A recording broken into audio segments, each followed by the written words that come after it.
आपले सर्वांचे लाडके मामा बोलत चालेल अशोकजी सराफ आणि सुलेखनकार अक्षरांचा किमयागार अच्युतजी पालव यांना भारत सरकारने पद्मश्री पुरस्काराने गौरवल्याबद्दल आज या दोघांचाही या ठिकाणी नागरी सन्मान सोहळा आयोजित केला आहे। मी दोघांनाही मनापासून आणि आपल्या सगळ्यांच्या वतीने महाराष्ट्र शासनाच्या वतीने मनापासून शुभेच्छा देतो, त्यांचं मनापासून अभिनंदन करतो। आणि आजच्या या कार्यक्रमाला उपस्थित आपले पद्मश्री दोन्ही आहेत आणि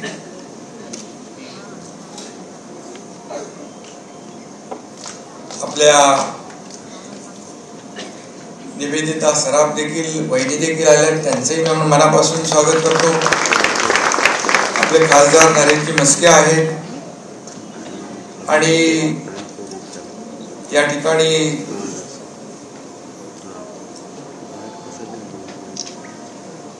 जे रेकॉर्ड ब्रेक कार्यक्रम नाटक सिनेमा करून अजूनपर्यंत नाही दमले ते प्रशांत दामले पण आहे।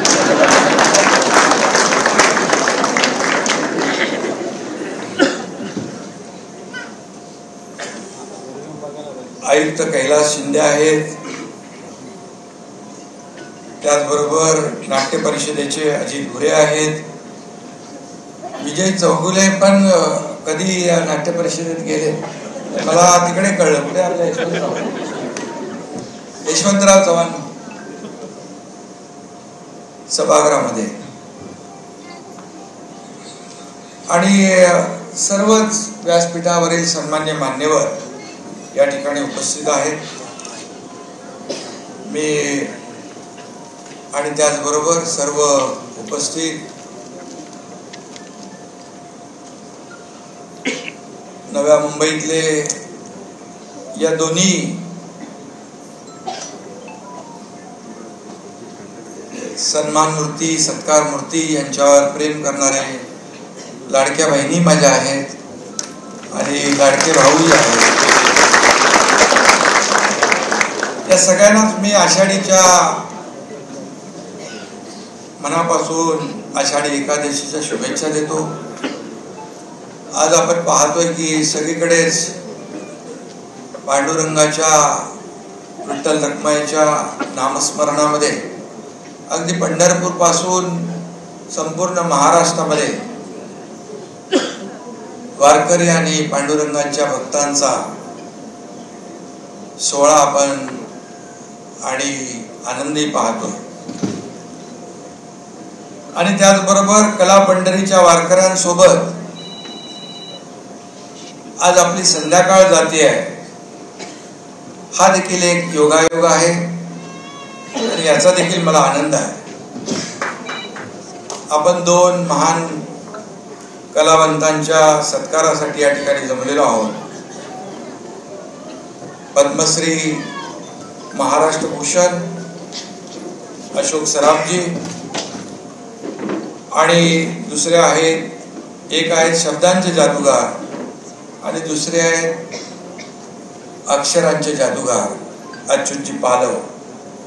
या दोघांनी आपापल्या क्षेत्रामध्ये अतिशय उत्तम काम केलंय, गगनभेदी आणि सगळ्यांनाच आवडेल असं काम केलंय आणि म्हणून दोघंही पद्मश्री। यामुळे आपल्या महाराष्ट्राची देखील मान उंचावली आहे, आपल्याला देखील सगळ्यांचा अभिमान आहे आणि म्हणून मी सगळ्यांना पुन्हा एकदा आपल्याला मनापासून शुभेच्छा देतो। आणि खऱ्या अर्थाने आषाढीच्या दिवशी या दोन कलावंतांचा सत्कार होतोय. त्यांच्या कलाविष्कारातून प्रत्यक्ष साक्षात पांडुरंगच आपल्याला भेटत असतो आणि कलेची सेवा करणाऱ्या कलासेवकांचा हा सत्कार खऱ्या अर्थाने नव्या मुंबईत होतोय. यासाठी अखिल भारतीय मराठी नाट्य परिषदेचं सगळ्याच पदाधिकाऱ्यांचं मी मनापासून अभिनंदन करतो. सगळ्यांना खूप खूप शुभेच्छा देतो. खरं म्हणजे या ठिकाणी मगाशी अशोक मामांनी सांगितलं की कशा आले गाडीतून. ती गाडी बघितली मी. ही गाडी अशोक सराफ आणि अच्युत पालवे यांच्याशिवाय दुसऱ्यासाठी कुणासाठी आलेली नाही. आणि विजय चौगुले पण कलाकार आहेत. त्यांनी देखील बरोबर ती गाडी पण शोधून आणली.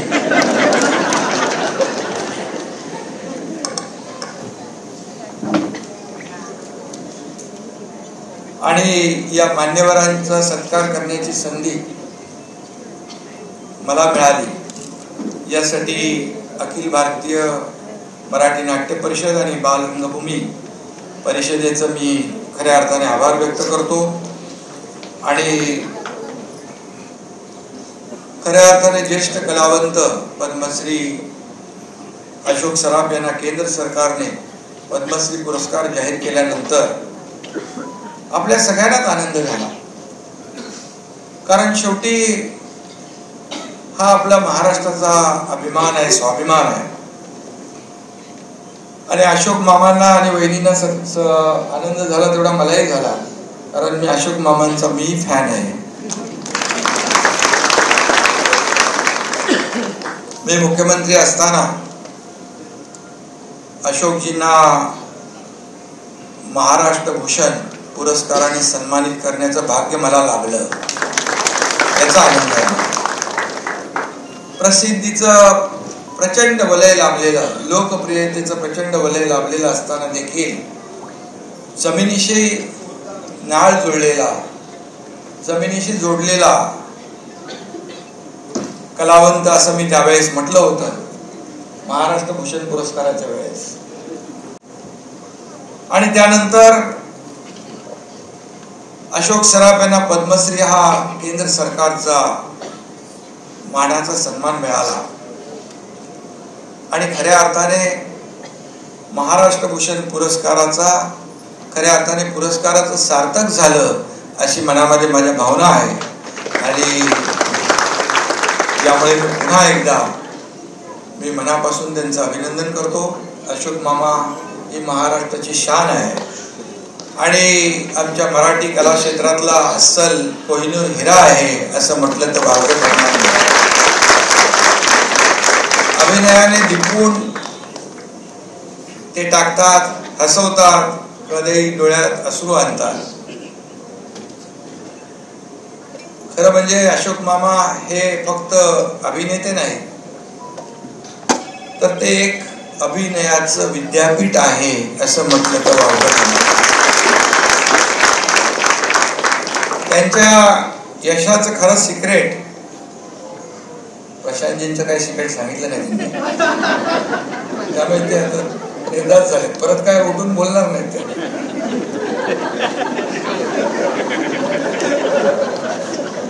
त्यांच्या यशाचं खरं सिक्रेट त्यांचं प्रेक्षकांशी असलेले जे इमोशनल कनेक्ट जो आहे तेच खऱ्या अर्थाने. आणि त्यांचं मगाशी त्यांनी सांगितलं की प्रेक्षकांना काय आवडतं ते मी करतो. खरं आहे. आणि त्यामुळेच त्यांनी अनेक असे पुरस्कार मिळवले, पुरस्काराचे मानकरी देखील ठरले. त्यांच्याकडून आमच्यासारख्या लोकांनी देखील शिकण्यासारखं आहे, शिकलं पाहिजे. दिवस रात्र आम्ही काम करतो आणि खऱ्या अर्थाने आम्हालाही माहित आहे शेवटी जमिनीशी आणि आपल्या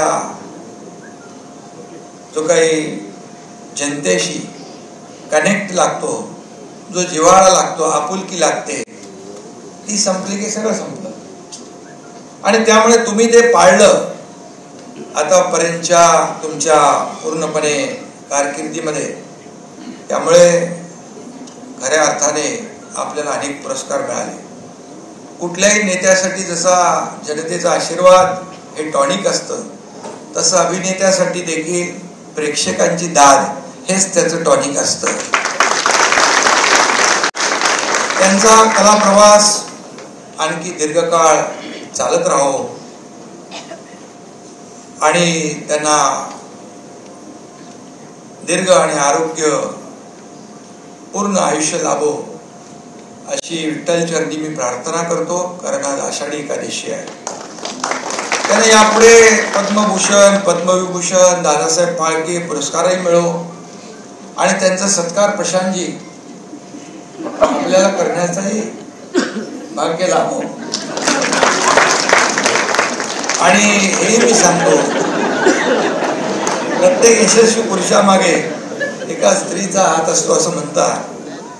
त्यामुळे मी या ठिकाणी सांगू इच्छितो, अशोकजींनी गाजवली चित्रपट सृष्टीत सत्ता, कारण त्यांच्या मागे खंबीरपणे उभ्या होत्या त्यांच्या पत्नी निवेदिता. म्हणून मला जे सांगितलं त्या मागे बसल्या होत्या, त्यांना बोला पाठी त्यांच्या आहेत, आता पुढे.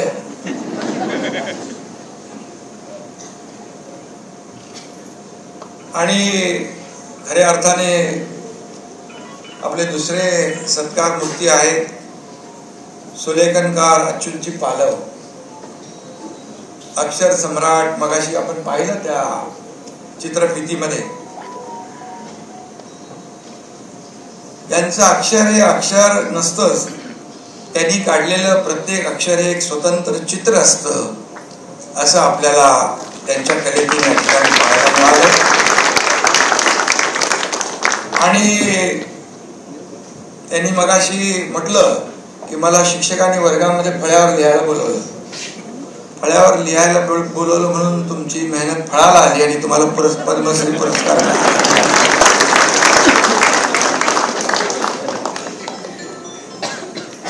काय दोन्हीकडे सगळे कलावंत इकडे तिकडे आहेत, त्यामुळे थोडस.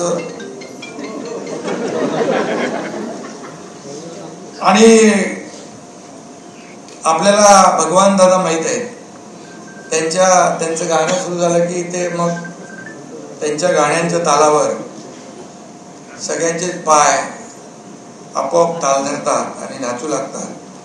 भगवान दादांचं पण आडनाव पालव होतं, पालव होतं आणि तुमचंही पालव आहे. आणि यांच्या तालावर मराठीतली सगळी अक्षरे ताल धरतात.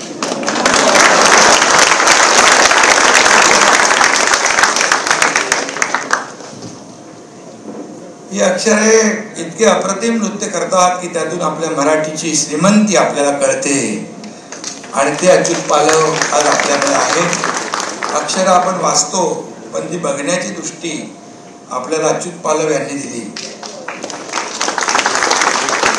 काही वर्षापूर्वी मी एका ठिकाणी चित्र पाहिलं होतं, विठ्ठल अशी अक्षरं लिहिली होती आणि या अक्षरातून चक्क विठ्ठलाची प्रतिमा साकारली होती आणि ते चित्र होतं त्या अच्युत पालव यांचं.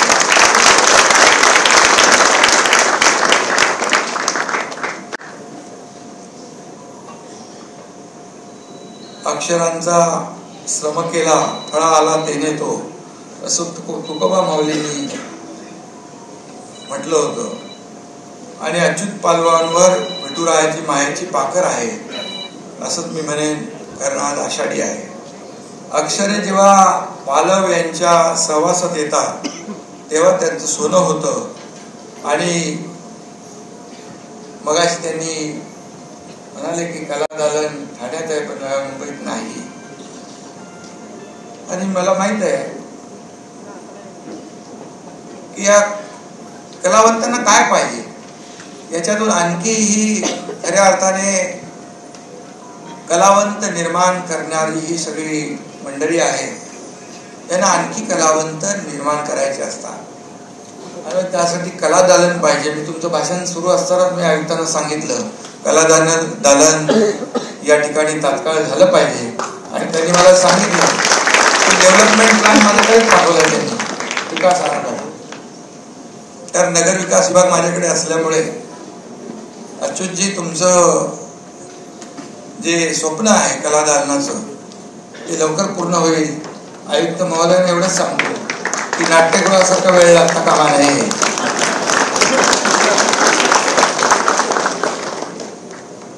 प्रशांत दामले मगाशी म्हणाले की कोविड मध्ये आपण काय काय केलं. ते काय छोट्याशा गोष्टी होत्या.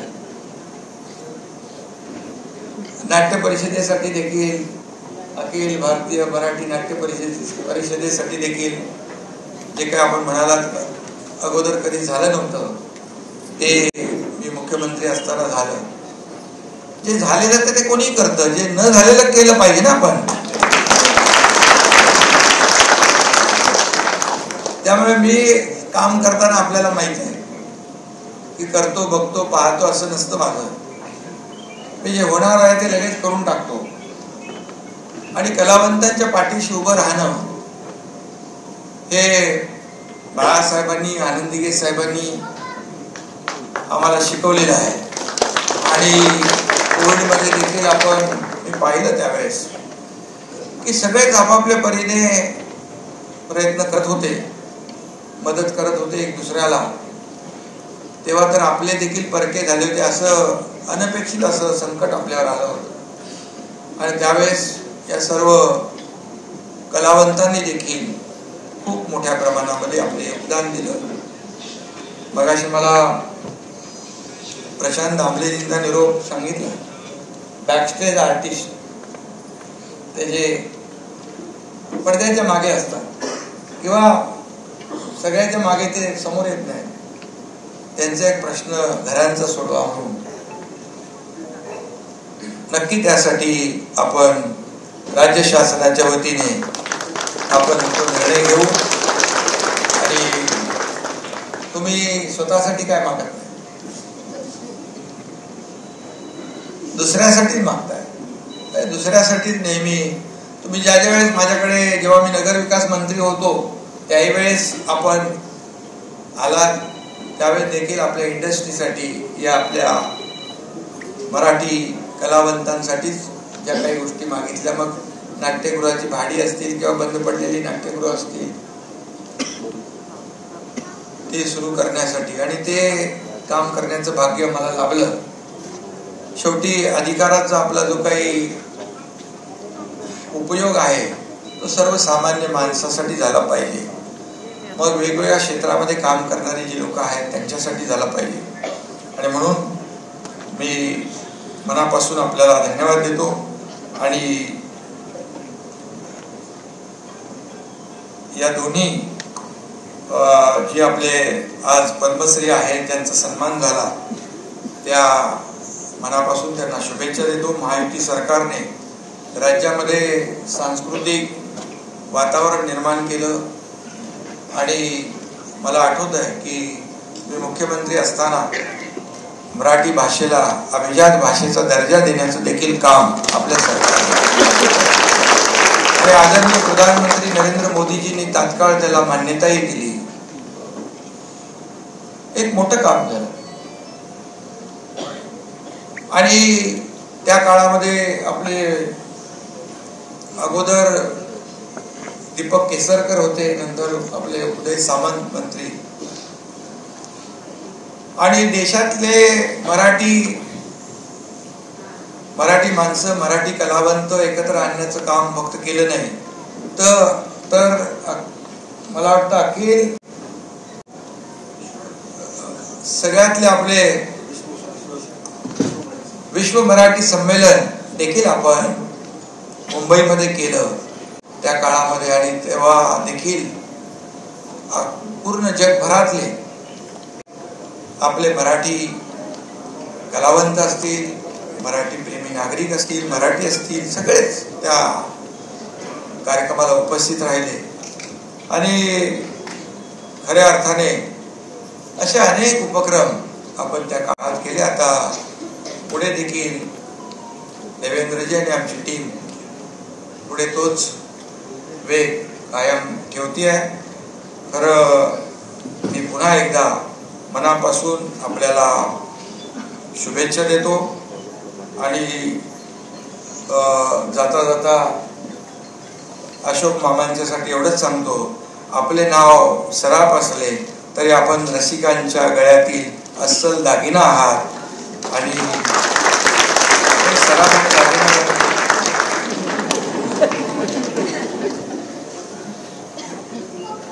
आणि आपल्याबद्दल सांगायचं झालं तर प्रत्येक शब्दात विनोदाची छाप, ज्यांचे मन साफ त्यांचं नाव अशोक सराफ. आणि जोपर्यंत सूर्यचंद्र आहे तोपर्यंत असंच आपला जो विनोद आहे किंबहुना पुढच्या कार्यक्रमामध्ये काही आज प्रशांतजी घाबरले होते मगाशी, पण मी त्यांना सांगितलं काय ते तसं सिक्रेट काही बोलणार नाहीत आज. पण प्रशांतजी मी एकट्यामध्ये त्यांना विचारणार आहे,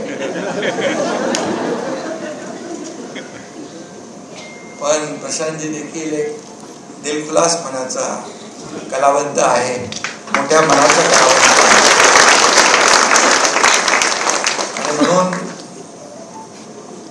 आपण अनेक निर्णय घेतले. त्यामध्ये एक मगाशी आपणच सांगितलं काय किती कोटी रुपये दिले, 40 कोटी रुपये. ते ठीक आहे, ती शेवटी आमची सरकार म्हणून आपली जबाबदारी आहे. आणि त्याबरोबर मला आठवत आहे की महाराष्ट्रातील अनेक नगरपालिका, नगर परिषदा, महापालिकांमध्ये नाट्यगृहांची जी काय अवस्था आपण म्हणालात तिथं आपल्याला आणखी करायला पाहिजे, त्याचा देखील प्रयत्न आपण त्यावेळेस केला. अनेक नाट्यगृहांची नवीन उभारणीसाठी देखील आपण त्यावेळेस निधी दिला. आणि ज्या नगरपालिका, महापालिका ज्या आर्थिक त्यांची ओढाताण असते, सगळ्यात महापालिका ठाणे, मुंबई, नवी मुंबई सारखे नसतात. त्यामुळे मग एक वेगळा आपण, मला वाटतं कैलासजींना माहित आहे, कन्स्ट्रक्शन TDR मधून आपण अशा वास्तू बांधण्याला देखील नगर विकास मध्ये आपण ते धोरण आणलं. कारण शेवटी ही कला, कलावंत आणि कलाप्रेमी, रसिक हे सगळे आपले एक आपली महाराष्ट्राची संस्कृती आहे. आणि म्हणून या ठिकाणी त्याचबरोबर महाराष्ट्र गीत देखील आपण राज्यगीत म्हणून देखील त्याला देखील आपण सुरुवात केली, याचा देखील मला सार्थ अभिमान आहे. आणि म्हणून मी आज आपल्या दोन्ही सत्कार मूर्तींचं पुन्हा एकदा अभिनंदन करतो. मगाशी विजय चौगुले म्हणाले छोटा हॉल आहे, पण यात बसलेले सगळे मोठ्या मनाची माणसं आहेत. आणि खरंच अशोकजींवर प्रेम करणारी सगळी नव्या मुंबईतली माणसं आहेत, अच्युतजींवर प्रेम करणारी आहेत. आणि म्हणून मी पुन्हा एकदा या दोन्ही कलावंतांचा गौरव केल्याबद्दल अखिल भारतीय मराठी नाट्य परिषदेच्या नव्या मुंबईच्या शाखेचं आणि बाल रंगभूमी परिषदेचं मनापासून अभिनंदन करतो, मनापासून आपल्याला धन्यवाद देतो. आणि प्रशांतजी, आपल्या सगळ्यांना शुभेच्छा देतो. जय हिंद, जय महाराष्ट्र. आज पंढरपूरची आषाढी एकादशी वारी आहे, म्हणून जय हिंद, जय महाराष्ट्र आणि रामकृष्ण हरी. अखिल भारतीय मराठी नाट्य परिषद नवी मुंबईच्या वतीने हा संपूर्ण कार्यक्रम